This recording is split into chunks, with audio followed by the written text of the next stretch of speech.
तुम्हारे खाली न जाता कोई दर से तुम्हारे मैं भी खड़ी हूँ नहीं बाहर पसारे अपने गए से लगा लो गिरा जा रहा हो उठा लो भोले अपने दर अब तो न टालो गिरा जा रही उठा लो आप शिव की आराधना कर रहे हैं, शंकर का गुणगान कर रहे हैं। शिव क्या देगा ये हमको नहीं मालूम, पर ये मेरी नासिक की जीजियों और मेरे नासिक के जीजाओं, मेरी बेटियों, मेरे बेटे, अगर आप इस पंडाल में कहीं पर भी ग्राउंड में बैठकर कथा सुन रहे हो तो चिंता मत करना, झोली भर कर लेकर जाओगे, खाली नहीं लेकर जाओगे, भरा हुआ लेकर जाओ। कार्तिक का महीना दामोदर मास है, गोदावरी का तट है, त्र्यंबकेश्वर बाबा की साक्षी है, सप्तश्रृंगी माता कपालेश्वर महादेव भगवान राम की साक्षी में कथा सुन रहे हो, सहज नहीं हो सकता। उसका भरोसा पक्का, उसका विश्वास दृढ़। और कथा जब आपके क्षेत्र में हो, आपके नजदीक में हो, जरूर सुनने जाओ। क्यों जाओ? क्योंकि बाबा के पास जाओगे तो बाबा भी तुम्हारी दुख की घड़ी में तुम्हारे दरवाजे के पास आकर खड़ा हो जाएगा। जब तुम्हारे नजदीक में कथा हो, सुनने जरूर जाओ, उसके भरोसे जाओ, उसके सहारे जाओ।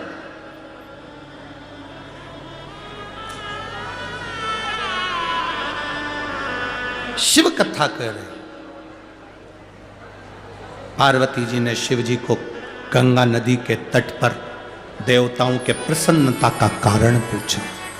दीप पर्व मनाया गया। देव दीपावली का दिन हो, 7 पुष्प, कितने फूल? 7 पुष्प। देव दीपावली के दिन कोई भी 7 पुष्प, कोई भी जो तुमको मिल जाए, 7 पुष्प अपने घर के पास में, घर के अंदर जो मटका होता है, हंडा होता है, पानी का बर्तन होता है, रसोई घर में जहाँ तुम पानी भर कर रखते हो, 7 पुष्प को उस स्थान पर रखिए देव दीपावली के दिन। और देव दीपावली के दिन सुबह के समय पर अपने उस परिंडे की जगह पर, मटके वाली जगह पर, हंडे वाली जगह पर रखकर 7 घी के दीप रसोई घर के अंदर प्रज्वलित करिए। 7 दीप की पूजन करिए और पूजन कर कर वो 7 पुष्प जब दीप ठंडे हो जाएं, पूर्ण तरह से आनंद के साथ सुबह के समय जब आप पूजन कर लें, उन 7 पुष्प को दिन भर में से कभी भी देवाधिदेव महादेव के दरवाजे पर, शिव के दरवाजे से मतलब है शंकर के ऊपर, अगर शिव के मंदिर नहीं जा सकते तो बेलपत्री के नीचे, बेलपत्री के नीचे भी नहीं जा सकते तो पवित्र नदी के तट पर, या पीपल के वृक्ष के नीचे, या आंवले के वृक्ष के नीचे वो 7 पुष्प को अपनी कामना कर कर लक्ष्मी प्राप्ति के लिए कुछ देर रख दें।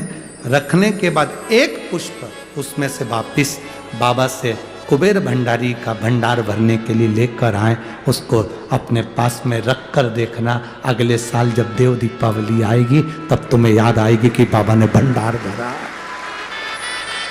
खाली नहीं रखा।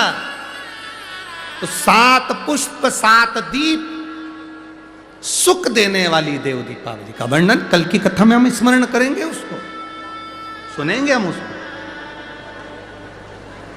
सहज नहीं है शिव। माता सती का प्रागट्य होता है, सती मैया का शिव जी से विवाह होता है, बाद में दक्ष प्रजापति की सभा में ही माँ अपने उस यज्ञ मंडप में प्राणों को त्याग देती है। हिमालय राज के यहाँ उनका जन्म हो जाता है, पार्वती के रूप में प्रकट हो जाती है। जब अपने नजदीक में कहीं शिव कथा हो, सुनो, जाओ, 2 क्षण पहुंचो। दिन में कथा में नहीं जा सकते तो रात्रि में एक बार कथा के पंडाल में जाकर प्रणाम कर कर आओ। दिन में समय नहीं मिले, पति को नौकरी से दुकान से फुर्सत नहीं मिले, तो उसको कहो अपने नासिक में कथा हो रही है, 4 बिस्कुट के पैकेट रख लेते हैं, पानी की बोतल रख लेते हैं, भक्तों को पिला कर आएंगे।